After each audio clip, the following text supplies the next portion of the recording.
大家好，咁啱啱禮拜一啦，咁內地亦都公布咗最新嘅呢個 CPI 數字啦。咁其實就都係咧出乎市場預期咧，咁跌到係2.2㗎。咁但係呢個市場氣氛咧就反而咧就憂慮緊啦，嚟緊嗰個內地經濟咧有機會出現呢個通縮啦，或者嚟緊禮拜五公布嘅 GDP 數字啦，有機會跌破8嘅呢個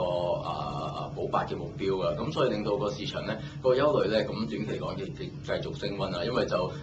內地方面有一個經濟同呢個歐洲或者呢個環球經濟方面啦，亦都叫息息相關啊。以現時即係歐債問題啦，咁繼續困擾住個市場咧，咁亦都係令到有機會咧內地個經濟咧有機會進一步出現一個放緩嘅。咁呢個消息就拖累翻嗰個港股啦。咁昨日有個大幅嘅急跌嘅。咁再加上昨晚啦呢個西班牙個10年期債息啦，亦都係升到去10年升到去呢個接近7厘嘅水平啊。其實亦都反映咗咧就歐債方面啦，咁未能夠有個喺歐盟峰會之後咧嗰個釋懷咧，其實已經係消化咗啦。咁嚟緊咧都要等到歐洲方面啦，如果有個新嘅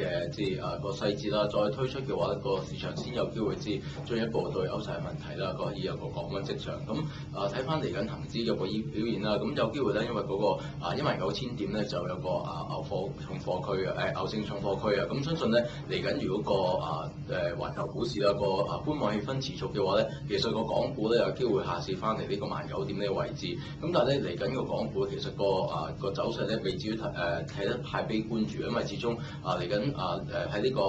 7月份啦，咁其實都有個港股 ETF 呢個因素喺後面推動啦。咁另外內地亦都係1個月內連續減息2次。咁如果個大市咧有機會下試到19000點呢個位置咧，其實一啲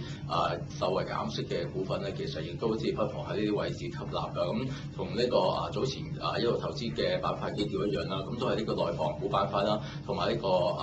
內地保險股啊。咁如果萬一個恒指咧就下試到19000點呢個位置咧，其實投資者咧咁喺呢個時候咧，其實亦都不妨喺度吸納翻呢類型嘅股份嘅。唔該曬大家。